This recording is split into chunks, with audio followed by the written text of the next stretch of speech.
Hello, my name is Maria Cláudia Nunes Delfino. I am a PhD candidate from PUC São Paulo in Brazil, and the title of my presentation is It's in My Blood, the Underlying Linguistic Characteristics Present in Song Lyrics. I'll start talking a little bit about a little bit about music and some previous research on pop song and multidimensional analysis on its three strands. Then I'll move on to the objectives of my presentation and some research questions, the corpus I'm using to do all the methodology and the findings I have, and finally some final remarks. So music. Music is a register that present in our lives since our very early age. If I ask you now, what is your favorite song or which is a song that you remember? Probably everyone here will be able to remember the title of a song or the chorus of it, a part of the song that is stuck in our head, even the melody, but the song, the music is very important for us. In the lyrics is we can say that is the heart of the song, is where the meaning or the message of the music is. It's in the lyrics. But this is, and why is it so important for us? Because all of us can talk, but not everyone can sing like this lady in the picture. But we try to say the words that we listen to that makes meaning for us. And this part of the song, this text part, is not very well understood. The role of it, the role of the lyrics in the music is not very well studied. And it's imperative that a scientific study of this part of the song has to be conducted. There are some studies. It's under researched, but there are some research on the lyrics in different fields, especially because of its influence in society and because there is a music industry behind it. In corpus linguistics, there are some studies on linguistic patterns that are typical of pop songs and some field multidimensional studies conducted, but not as a huge corpus as the one I'm proposing here. So as I said, I mentioned multidimensional analysis. So it's a methodology from corpus linguistics proposed by Barber in 1988. And it's a statistical procedure based mostly on factor analysis, which it puts the co-occurring characteristics that are present in many texts together. They group these texts according to the co-occurrence. In the case of Bible, the grammatical features are these variables that are put together. So in 88, the first dimension that he found was involved versus informational production. We have to have in mind here that the dimension is a continuum. So in one pole, you have the involved texts, and the other pole you have the informational one, okay? So the involved pole is typical of conversational registers, and the variables that are more frequently found in this pole are pronouns of first and second person, contraction, verbs in the present, whereas in the informational pole, the registers typical of it are the official documents, biographies, and with lots of nouns, prepositions, attributive adjectives, and so on. So Beber Sardinha, following Biber's steps, he came up with the lexical thematic multidimensional analysis, which is the same thing as the functional one, but the difference is that the variables, instead of being grammatical variables, they are lexical features, content words, adverbs, verbs, nouns, and adjectives. And why is he studying this? Because in the functional, we can see when you do a functional multidimensional, we can see the shared function of the text. Here you can see things like theme, the discourse of the text. And so in 2020, Beber Sardinha analyzed the discourse behind the words American and Brazilian. And so for American, the first dimension was superpower versus regional status.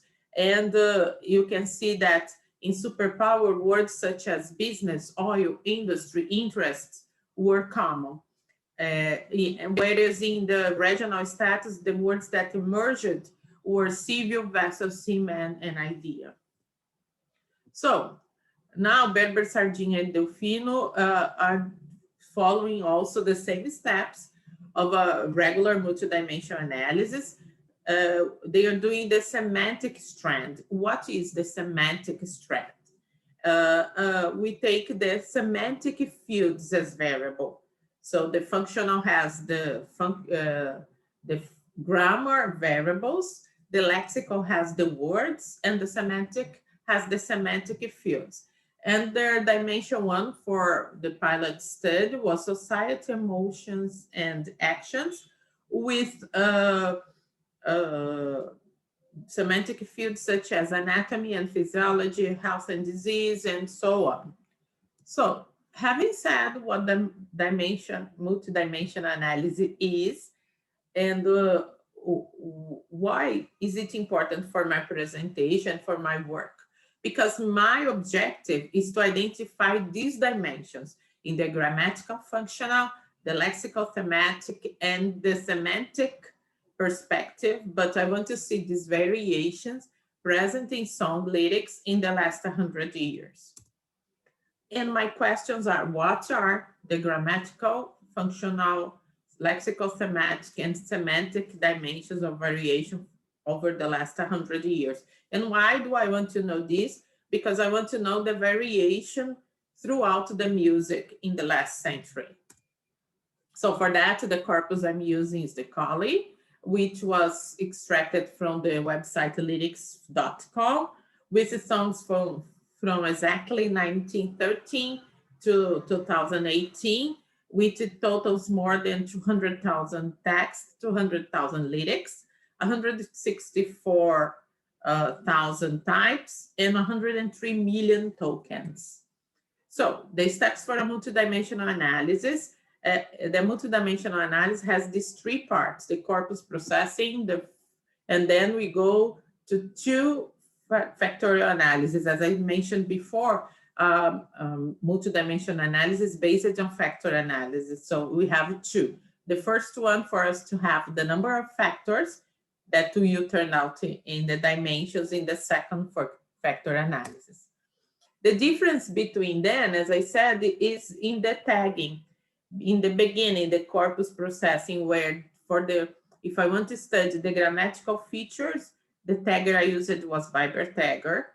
For lexical features, is the tree taggers, and semantic field is the USS tagger from Lancaster University. It can vary according to your aim in your research. So for the grammatical functional MD, I had three dimensions: speaker-centered discourse, interaction versus information, expressing opinion, judgment.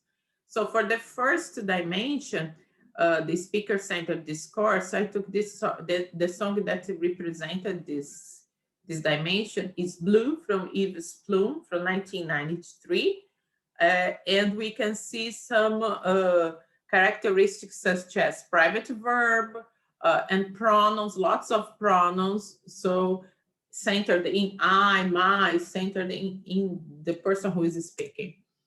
About the lexical and thematic, I have 5 dimensions: money and leave, crime versus love, drugs versus good time, drinking and sex, friendship versus wrongdoing. The first one, money and living, a text that is very representative of this dimension, is Michael Made It from Big God in 2017. And we can see words such as money, very high, and young, need, and so on. For the semantic MD, I had 5 dimensions also. So the lexical and the semantic had 5 dimensions, and the functional only 3. So dimension 1, societal emotions and actions. Dimension 2, evaluation of people in different places. Dimension 3, necessities among people. Dimension 4, age and sanity. And dimension 5, planning and making decisions in life and love. For the dimension 1, the most representative text is Just Not Knee Deep from Funkadelic from 1979. And you can see the words, they represent the semantic field, like health and disease in freak, parts of the body, animals, and so on. So the grammatical and functional MD analysis showed 3 major dimensions, only one of them with 2 poles. The lexical and the semantic had 5 dimensions, and only 2 of them, the lexical the lexical MD had 5 dimensions, and only 2 of them with 1 single pole. The semantic MD had also 5 dimensions, and all of them had only 1 pole. And but I could see some interconnection between the 3 of them, with the 3 of them. Sorry. So dimension 3 of the grammatical was interconnected with the dimension 4 of lexical and dimension 2 and 4 of semantic, because all of them were in a way evaluating people, the appearance and the character traits. Dimension 1 of lexical and dimension 2 and 5 of semantic, all of the 3 of them talked about life issues. And dimension 2 of grammatical function reflects dimension 1 of Biber, which is a universal dimension, and it's present in most studies of grammatical function MD. And here in the music, it's also reflecting this continual interaction versus information. So some final remarks. The results suggest that the domain of songs depends on a wide range of grammatical, functional, lexical, thematic, and semantic fields. The grammatical function and lexical, thematic, and semantic of songs are rich and varied. And I hope to have shown some of the variation underlying the verbal language of the domain of the songs. Here are some reference. Thank you very much for your time.